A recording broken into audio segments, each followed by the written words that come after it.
Assalamualaikum warahmatullahi wabarakatuh. Innal hamdalillah nahmaduhu wa nasta'inuhu wa nastaghfiruh wa na'udzu billahi min shururi anfusina wa sayyiati a'malina. Man yahdihillahu fala mudilla lahu wa man yudlil fala hadiya lahu. Wa asyhadu an la ilaha illallah wahdahu la syarika lahu wa asyhadu anna Muhammadan abduhu wa rasuluh. Ya ayyuhalladzina amanu taqullaha haqqa tuqatih wa la tamutunna illa wa antum muslimun. Ya ayyuhan nasu taqu rabbakum alladzi khalaqakum min nafsin wahidah wa khalaqa minha zawjaha wa batha minhuma rijalan katsiran wa nisaa'a. Wattaqullaha alladzi tasaaluna bihi wal arham.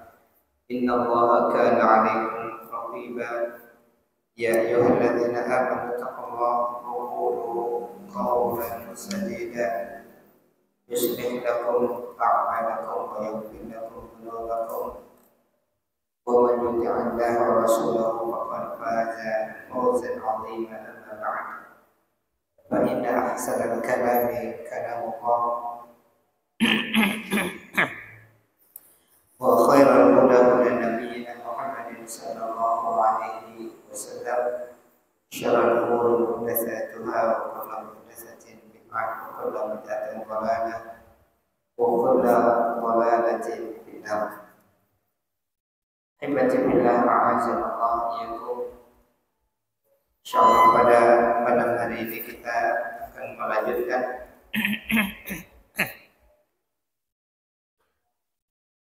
kajian kita dari kitab Manhajus Salaf fi Tazkiyatin Nufus. Metode salaf di dalam membersihkan jiwa.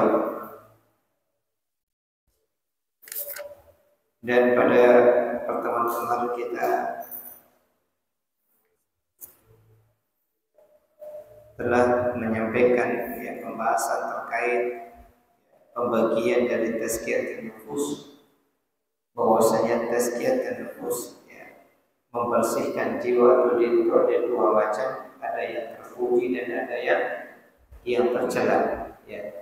Tazkiyatun nufus yang terpuji adalah tazkiyatun nufus dengan melakukan amal-amal ketaatan, dengan melakukan amal-amal soleh, yang itu akan mendidik jiwa seorang hamba dan akan menumbuhkan jiwa seorang hamba pada ketaatan kepada Allah Subhanahu wa taala.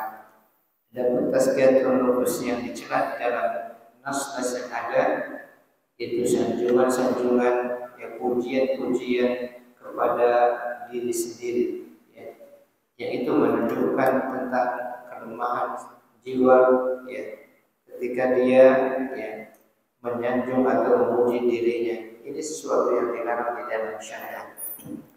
Kemudian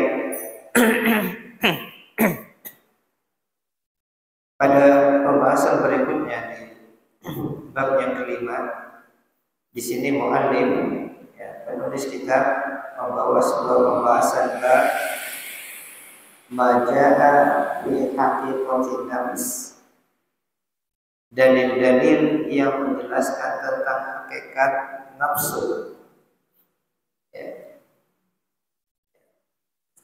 Dalil-dalil yang menjelaskan tentang hakikat dari nafsu atau jiwa. Pertama, beliau menukilkan firman Allah Subhanahu wa taala di dalam surah Yusuf ayat yang ke-53.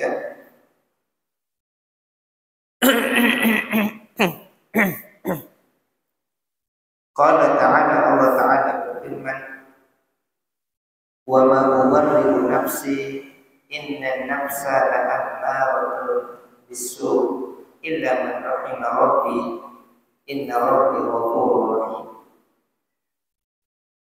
Dan tidaklah aku membebaskan diriku, maksudnya membebaskan diriku dari kesalahan. Inna nafsa la'ammaratun bisu', sesungguhnya nafsu itu benar-benar senantiasa memerintahkan dengan kejahatan. Ammaratun bisu', illa ma rahima rabbi, kecuali nafsu yang senantiasa dirahmati oleh Tuhanku.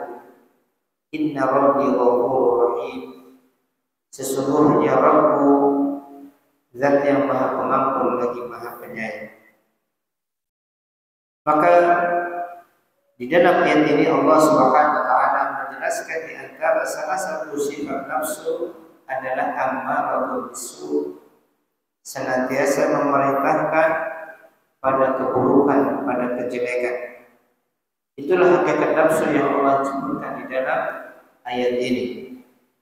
An-nafsu la'ammaratun bisu', sesungguhnya jiwa atau nafsu ini senantiasa memerintahkan kepada kejahatan, kepada kejelekan. Kemudian di dalam catatan kaki disebutkan di sini usifatin nafsu fil Quran bi thalathi sifat. Kata nafsu atau jiwa, ya, di dalam Al-Quran Allah sifati dengan 3 sifat. Nafsu di dalam Al-Quran Allah sifati dengan 3 sifat. Nafsul mutmainnah, yang pertama adalah nafsu yang mutmainnah, yang tenang, jiwa yang tenang, nafsu yang mendapatkan ketenangan. Wa nafsun nawwamah, nafsun nawwamah, nafsu yang senantiasa mencela pada dirinya atau menyesali dirinya. Ini nafsun nawwamah.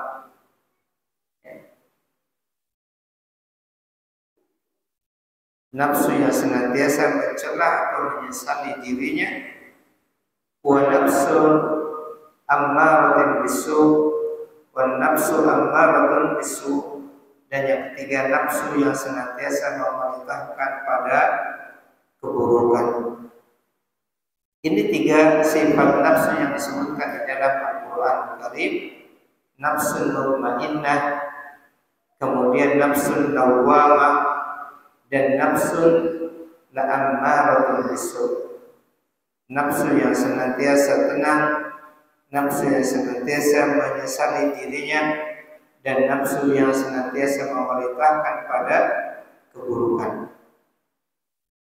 Wa likullin minha haqiqatun wa alamat, dan kata beliau masing-masing nafsu ini ada hakikatnya dan ada tanda-tandanya.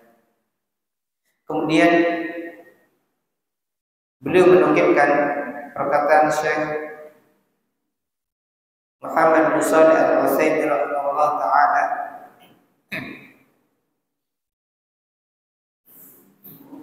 di dalam kitab beliau Syarah Ushul Tafsir di halaman yang ke-21. Syekh mengatakan wal nufus allati ja'at bil Qur'an usifat bi thalathati awsaf. Kata nafsu yang ada di dalam Al-Quran itu disifati dengan 3 sifat. Al-awwal an-nafsul mutmainnah, yang pertama adalah nafsu atau jiwa yang tenang.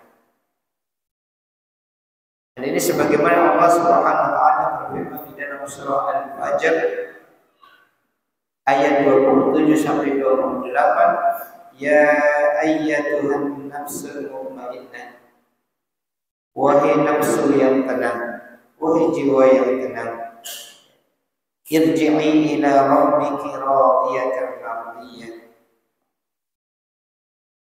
kembalilah engkau kepada Rabbmu dengan penuh keridhaan dan diridhoi.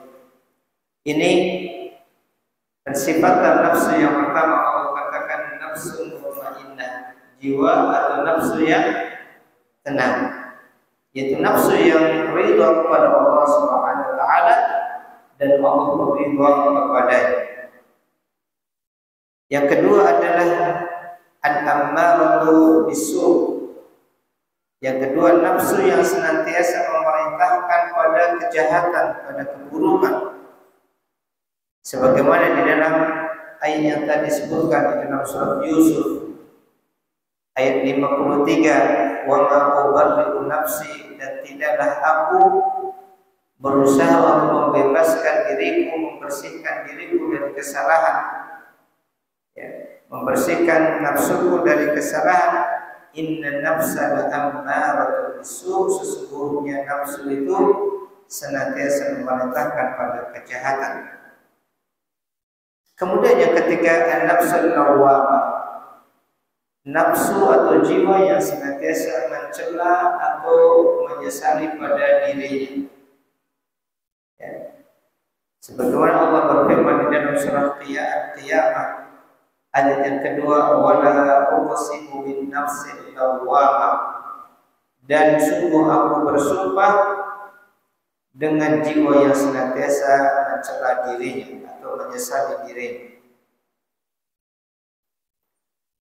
Kemudian kata Syaikhul, wa ammal mutmainnatu wal ammaratu bisu' fa huma mutabayanatan. Adapun nafsu yang tenang, jiwa yang tenang, dan nafsu yang memerintahkan pada keburukan, maka kedua jenis nafsu ini adalah dua jenis nafsu yang saling bertolak belakang. Dua kondisi nafsu yang saling bertolak belakang. Li'anna al-mutmainnah ta'muru bil khairi wa tanha 'anil syarr. Karena nafsu mutmainnah, nafsu yang meraih ketenangan, itu akan senantiasa memerintahkan pemiliknya kepada kebaikan-kebaikan dan mencegah dari keburukan. Ini nafsu mutmainnah. Wal ammaratu bisu', adapun nafsu yang memerintahkan keburukan, ta'muru bisyarr, senantiasa mengajak, memerintahkan kepada keburukan, kejelekan, wa tanha 'anil khair, dan mencegah dari kebaikan. Ini dua nafsu yang saling bertolak belakang. Wa amman lawwamah, adapun jenis yang ketiga itu al-lawwamah, nafsu yang senantiasa menyesali keadaan dirinya atau mencela dirinya. Fasahihu annaha wasfun linnafsaini jami'an. Maka kata Syaikhul, pendapat yang lebih tepat, yang dimaksud dengan nafsu lawwamah, jiwa yang senantiasa menyesal, itu adalah merupakan sifat atau keadaan dari dua jenis nafsu tadi. Ya. Jadi kata beliau, yang lebih tepat bahwasanya nafsu lawwamah ini adalah sifat atau keadaan dari dua jenis nafsu tadi, nafsu mutmainnah maupun nafsu ammarah bisu'. Bagaimana penjelasannya? Kata beliau,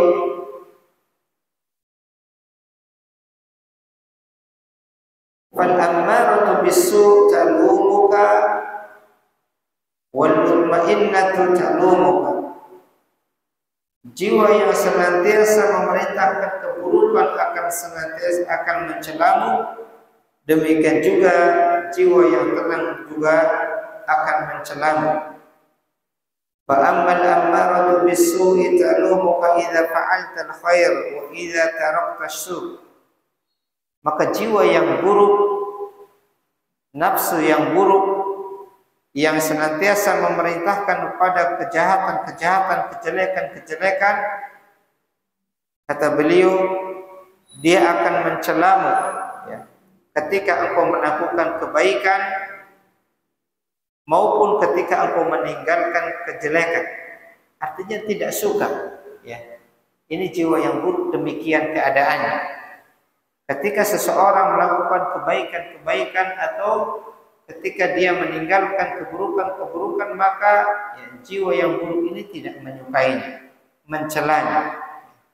Ini nafsu yang buruk demikian, dia senantiasa mencela ya pelakunya ya ketika melakukan kebaikan atau meninggalkan kejelekan. Wal mutmainnah talumuka idza fa'alta su' wa idza taraktal khair. Sebaliknya, jiwa yang tenang, jiwa yang baik, nafsu yang baik ini akan mencelamu ketika kamu melakukan kebaikan, ketika kamu melakukan kejelekan atau ketika kamu meninggalkan kebaikan. Artinya, ya, jiwa ini senantiasa ya mencela pada pelakunya, baik jiwa yang baik maupun yang buruk. Maka kata Syaikhul Fassawabu anna nawwama wasfun lin nafsaini jami'an ay lil ammarati bisu' wa lil mutmainnah.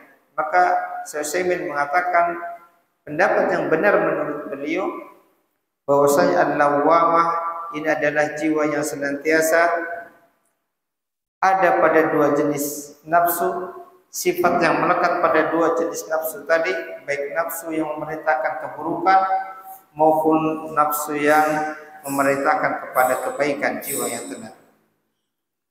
Ikhwani akhwati azanullah yakum, ini pendapat yang disampaikan oleh Syekh di dalam Syarah Ushul Tafsir yang beliau sebutkan.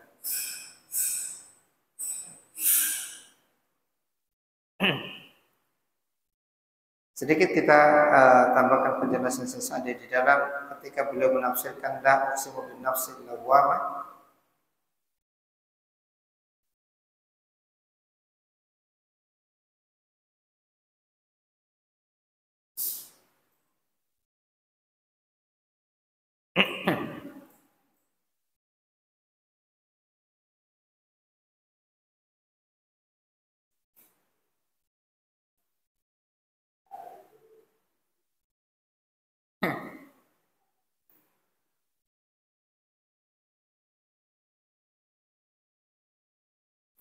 Ya, Sa'di rahimahullah ketika beliau menafsirkan firman Allah Subhanahu wa taala di dalam surah Al-Qiyamah ayat 2, di mana Allah Subhanahu wa taala la uqsimu biyaumil qiyamah wa la uqsimu bin nafsil lawwamah. Aku bersumpah demi hari kiamat dan aku bersumpah dengan jiwa yang amat menyesali dirinya. Kata Sa'di, ya, wala uqsimu bin nafsil lawwamah, dan aku bersumpah dengan jiwa senantiasa menyesali dirinya, wa hiya jami'un nufus al-khairah wal fajirah. Maksud jiwa yang menyesal di sini kata Sa'di rahimahullah ini adalah keadaan dari semua atau setiap jiwa, ya, setiap nafsu yang baik maupun yang buruk. Sumiyat lawwamah, dikatakan lawwamah yang banyak mencela atau menyesali diri, likathrati taraddudiha wa ta'lumuha wa adami thubutiha ala halin min al-ahwal. Karena nafsu tersebut sering berubah-ubah dan sering mencela dirinya dan tidak tetap di atas satu keadaan. Wa li'annaha 'inda al-maut talumu sahibahu ala ma 'amilat. Dan sesungguhnya nafsu ini ketika kematian datang, dia akan mencela pada pemiliknya, ya, atas apa yang telah dia kerjakan. Bal nafsul mu'min talumu sahibahu fid dunya ala ma hasala min tafritin aw taqsirin fi haqqi min al-huquq aw ghaflatin. Bahkan kata Syekh Sa'di, jiwa orang mukmin pun akan mencela pada pemiliknya ketika dia banyak melalaikan atau banyak, ya, tidak sempurna di dalam menunaikan hak-hak yang harus dia tunaikan, di dalam menunaikan kewajiban-kewajiban yang harus ditunaikan atau kelalaian-kelalaian dia di dalam taatan kepada Allah Subhanahu wa taala. Fa jama'a bainal iqsam bil jazaa wa 'ala al jazaa wa baina mustahiqil jazaa. Di sini Allah Subhanahu wa taala bersumpah dengan balasan yang akan diterima oleh setiap manusia dan apa yang akan dia dapatkan nanti di hari kiamat kelak. Kemudian beliau mengatakan wal yahdharil muslim min khataratin nufus wal waswas wal iltifat ilaiha. Hendaklah seorang muslim senantiasa berhati-hati dari keburukan-keburukan jiwanya, dari keburukan-keburukan nafsunya dan bisikan-bisikan nafsunya, dan hendaklah dia tidak berpaling mengikuti apa yang menjadi bisikan-bisikan dari nafsunya tersebut. Fa inna khataraha 'azim, karena bahaya dengan memperturuti atau mengikuti apa yang menjadi bisikan-bisikan nafsunya ini bahayanya besar. Qala Ibnu Qayyim, beliau menukilkan perkataan Ibnu Qayyim ketika Ibnu Qayyim bertanya kepada gurunya Syekhul Islam Ibnu Taimiyah rahimahullah taala. Qultu li Syekhul Islam Ibnu Taimiyah, aku pernah bertanya kepada Syekhul Islam Ibnu Taimiyah, guru beliau,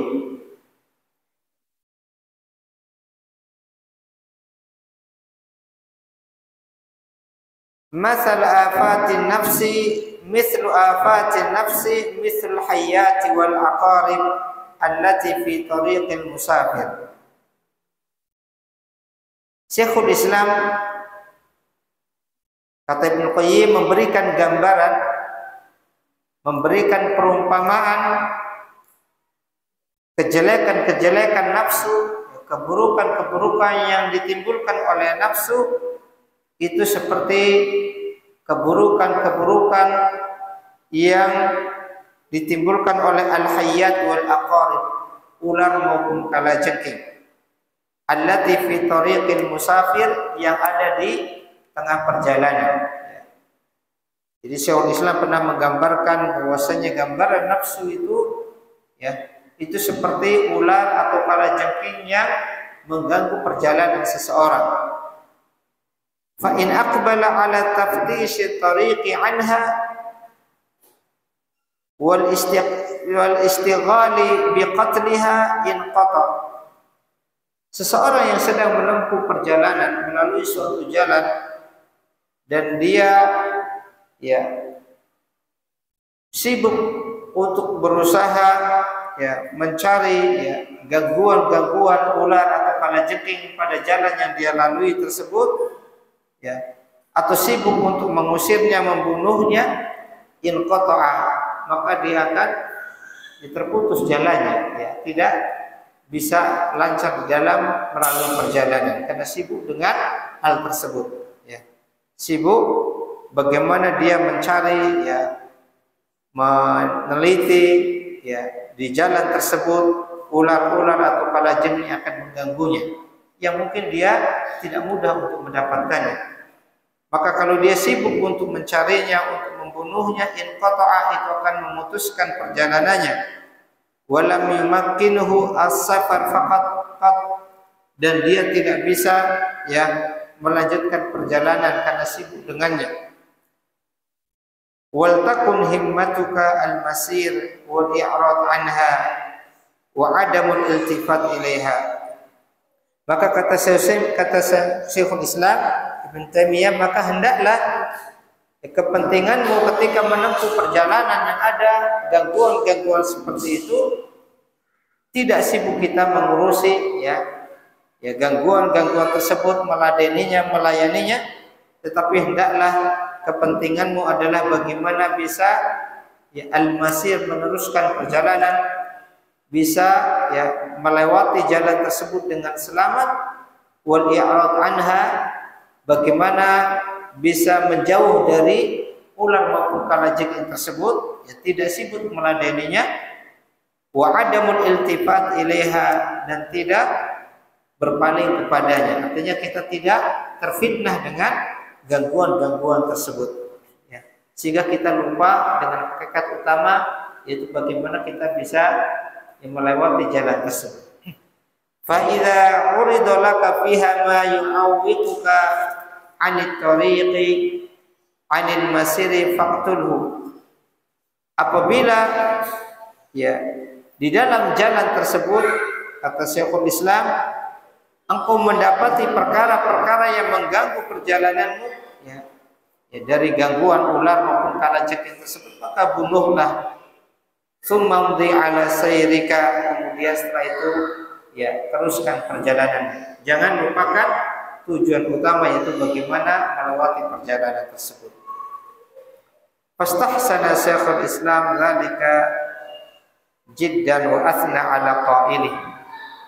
Maka Ibnu Qayyim ya merasa takjub dengan apa yang digambarkan oleh gurunya, bagaimana mensifati atau mensikapi nafsu agar seseorang di dalam kehidupannya dia tidak tersibukkan dengan ya memperturuti atau mengikuti apa yang menjadi keinginan nafsunya, ya, sehingga dia akan terputus jalannya. Kemudian beliau penulis juga menukilkan firman Allah Subhanahu wa taala untuk menjelaskan tentang hakikat nafsu yang selanjutnya, di mana Allah Subhanahu wa taala berfirman di dalam surat Al-Ahzab ayat 73, ya, menjelaskan tentang hakikat nafsu manusia. Allah berfirman, "Inna 'aradna al-amanata 'alas samawati wal ardi wal jibal fa abayna an yahmilnaha wa ashfaqna minha wa hamalaha al-insan innahu kana zaluman jahula." Sesungguhnya kami, kata Allah, aradnal amanah, kami telah mengemukakan, telah menghadapkan amanah. Amanah di sini maksudnya yaitu perintah dan larangan, syariat yang berisi tentang perintah dan larangan. Kami telah kemukakan amanah tersebut alas samawati wal ardi wal jibal, kepada langit, kepada bumi dan juga gunung-gunung. Fa abayna an yahmilnaha, maka semuanya baik langit, bumi maupun gunung semuanya tidak mau menerima amanah tersebut, ya. Amanah berupa perintah dan larangan Allah. Wa ashfaqna minha, dan semuanya merasa berat dari memikul amanah tersebut, karena khawatir tidak bisa mengemban amanah tersebut atau khawatir mengkhianatinya. Wa hamalahal insan, adapun manusia mereka yang berani mengemban amanah tersebut, innahu kana zaluman jahula, sesungguhnya manusia zaluman jahula, sangat zalim dan bodoh. Zaluman ini sifat mubalaghah, menunjukkan sangat. Sesungguhnya manusia itu sangat zalim dan sangat bodoh. Inilah ikhwani wa akhwati azakum, di ayat ini Allah Subhanahu wa taala mensifati manusia atau jiwa manusia, bahwasanya asal jiwa manusia adalah zalim dan bodoh. Dan zalim dan bodoh ini adalah sumber keburukan. Sumber keburukan-keburukan dan kejahatan-kejahatan. Wa kana Nabi sallallahu alaihi wasallam idza khataba qaddama baina yaday khutbatihi qawla. Dahulu Nabi sallallahu alaihi wasallam ketika berkhutbah, ya, beliau memberikan pendahuluan di dalam khutbahnya, ya, dengan ucapan beliau, ya, innal hamdalillahi nahmaduhu wa nasta'inuhu wa nastaghfiruh wa na'udzu billahi min shururi anfusina wa min sayyiati a'malina. Man yahdihillahu fala mudilla lahu wa man yudlil fala hadiya lahu. Wa asyhadu an la ilaha illallah wahdahu la syarika lahu wa asyhadu anna Muhammadan abduhu wa rasuluh. Ini yang sering dikenal dengan nama khutbatul hajah. Khutbah yang sering disampaikan Rasulullah sallallahu alaihi wasallam Dan di dalam khutbah ini banyak sekali pelajaran-pelajaran yang bisa diambil. Nabi SAW dalam khutbahnya beliau menyampaikan, innal hamdalillah, sesungguhnya segala pujian itu milik Allah Subhanahu wa taala. Nabi SAW ingin memahamkan kepada kita bahwasanya pujian-pujian itu semuanya adalah milik Allah Subhanahu wa taala. Allah lah zat yang memiliki pujian yang sempurna. Pujian baik di dalam zatnya, di dalam keagungan zat Allah Subhanahu wa taala, maupun pujian di dalam perbuatan-perbuatannya, kebaikan-kebaikan, nikmat-nikmat yang Allah berikan kepada hamba-hambanya. Nahmaduhu, kami senantiasa memujinya, wa nasta'inuh, dan kita senantiasa memohon pertolongan kepadanya, wa nastaghfiruh, dan kita senantiasa memohon ampunan kepadanya. Kemudian setelah itu, setelah memuji Allah Subhanahu wa taala, Rasulullah sallallahu alaihi wasallam menjelaskan tentang hakikat jiwa manusia. Wa na'udzu billahi min syururi anfusina. Dan kita senantiasa memohon perlindungan kepada Allah min syururi anfusina, dari keburukan-keburukan nafsu-nafsu kita. Jadi Nabi sallallahu alaihi wasallam mengajarkan kepada kita agar kita memohon perlindungan, penjagaan kepada Allah dari keburukan-keburukan, kejelekan-kejelekan yang ada pada nafsu kita. Na'udzu billahi min syururi anfusina wa min sayyiati a'malina, dan dari kejelekan-kejelekan amal perbuatan kita. Ini menunjukkan bahwasanya keadaan nafsu demikian. Oleh karena itu Rasulullah SAW memberikan bimbingan kepada kita untuk senantiasa berhati-hati dari nafsu kita. Kemudian Nabi SAW mengatakan, man yahdihillahu fala mudilla lahu wa man yudlil fala hadiya lahu. Barang siapa yang Allah berikan petunjuk, maka tidak ada yang bisa menyesatkannya, dan barang siapa yang Allah sesatkan, tidak ada yang bisa memberikan petunjuk. Rasulullah SAW ingin menyampaikan, menyadarkan, mengajarkan kepada kita bahwasanya al-hidayatu biyadillah, bahwasanya petunjuk itu di tangan Allah Subhanahu wa taala. Allah lah satu-satunya zat yang bisa memberikan hidayah, petunjuk, taufik kepada hamba-hambanya. Maka siapa yang diberikan hidayah, taufik oleh Allah Subhanahu wa taala, tidak ada satupun hamba yang bisa menyesatkannya. Dan siapa yang Allah sesatkan, maka tidak ada yang bisa memberinya petunjuk. Makanya seorang ketika dia berdakwah menyerukan umat kepada jalan-jalan hidayah, kemudian dia memahami bahwa hidayah itu di tangan Allah Subhanahu wa taala, maka dia tidak akan bersedih ketika orang-orang tidak menerima dakwahnya. Karena hidayah itu bukan di tangan manusia. Hidayah itu di tangan Allah Subhanahu wa taala. Allah Subhanahu wa taala berfirman kepada Nabi-Nya sallallahu alaihi wasallam, innaka la tahdi man ahbabta walakinallaha yahdi man yasha. Sesungguhnya engkau wahai Nabi, la tahdi man ahbabta, engkau tidak mampu memberikan hidayah taufik man ahbabta, kepada siapa yang engkau cintai. Walakinallaha yahdi man yasha, akan tetapi Allah lah yang memberikan hidayah kepada siapa yang Allah kehendaki.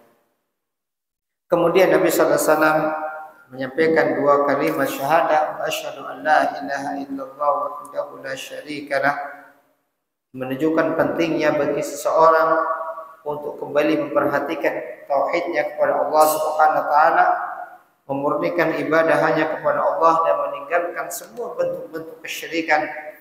Kemudian syahadat yang kedua, asyhadu anna Muhammadan abduhu wa rasuluh, dan aku bersaksi bahwa Muhammad adalah hamba Allah Subhanahu wa taala dan utusannya. Muhammad adalah hamba Allah, artinya beliau tidak boleh diibadahi. Beliau adalah seorang hamba yang tidak keluar dari kedudukan seorang hamba, sehingga tidak boleh ditempatkan pada tempat di luar kedudukannya. seorang hamba yang tidak boleh diibadahi, dan beliau adalah seorang utusan Allah yang tidak boleh diingkari atau dimaksiati, perintah maupun larangan. Sudah bisa? Ya, kita azan dulu, bisa kita lanjutkan sebentar.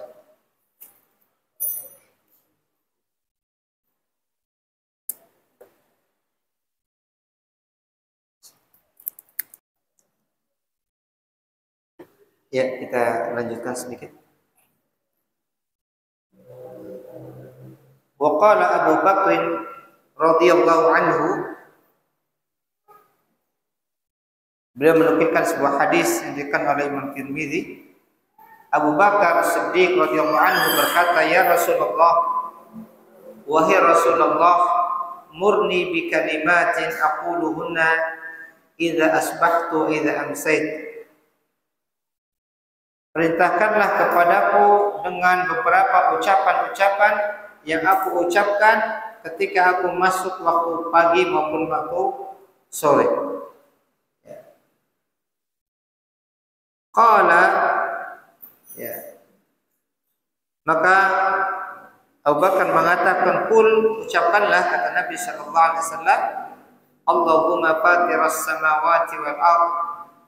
Ya Allah, Zat yang menciptakan langit dan bumi, Alimul ghaibi wasyahadah, Zat yang mengetahui perkara yang gaib maupun yang nampak, Rabb kulli syai'in wa malikah, Rabb segala sesuatu dan penguasanya. Asyhadu an la ilaha illa ant, aku bersaksi bahwasanya tidak ada sesembahan yang hak melainkan Engkau. A'udzu bika min syarri nafsi wa syarri syaitani wa syirki. Aku senantiasa berlindung kepadamu ya Allah dari keburukan jiwaku atau nafsuku, dan dari keburukan syaitan dan bala tentaranya. Wa an aqtarifa ala nafsi su'an, dan dari aku menjatuhkan jiwaku pada keburukan, au ajurrahu ila muslim, atau aku menyeret muslim kepada keburukan tersebut. Ini doa yang diajarkan Rasulullah sallallahu alaihi wasallam yang sering kita kenal dengan doa zikir pagi dan sore. Qulhu idza asbahta wa idza amsayt, maka ucapkanlah doa tersebut, ya Allahumma fatiras samawati wal ardh, dan seterusnya. Idza asbahta wa idza amsayt, ketika kamu memasuki waktu pagi maupun ketika kamu memasuki waktu sore. Wa idza akhadta matja'aka, dan juga ketika kamu akan masuk pada pembaringan, maksudnya ketika hendak tidur. Ini di dalam doa ini Nabi sallallahu alaihi wasallam juga mengajarkan kepada kita agar kita berlindung kepada Allah Subhanahu wa taala min syarri nafsi, dari keburukan jiwa, dari keburukan nafsu kita masing-masing. Ini menunjukkan bahwasanya nafsu ini memerintahkan kepada perkara-perkara yang buruk. Oleh karena itu kita banyak-banyak berlindung kepada Allah dari keburukan-keburukan jiwa kita.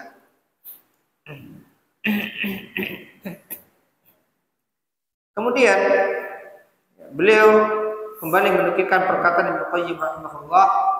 Wa qala Ibnu Qayyim rahimahullah, ittafaqa salikuna ila Allahi ala ikhtilafi turuqihim wa tabayyuni sulukihim ala anna an-nafsa qati'atun bainal qalbi wa bainal usul ila Rabb.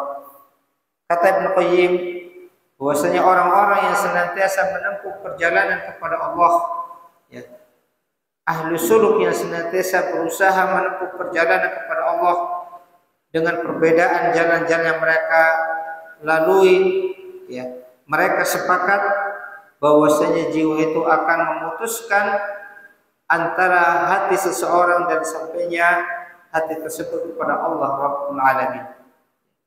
Artinya ketika seseorang di dalam meraih ketakwaan kepada Allah Subhanahu wa taala, meraih jalan-jalan yang Allah ridhai, dia tidak akan sampai pada apa yang dia inginkan, keridhaan Allah Subhanahu wa taala, ketika dia banyak memperturutkan atau menginginkan apa yang menjadi keinginan dorongan dari nafsunya.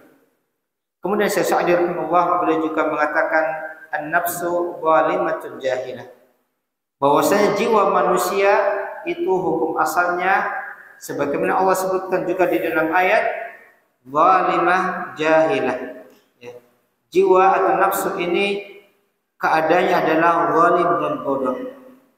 Wal-zulmu wal jahlu la ya'ti minhuma illa kullu syarrin.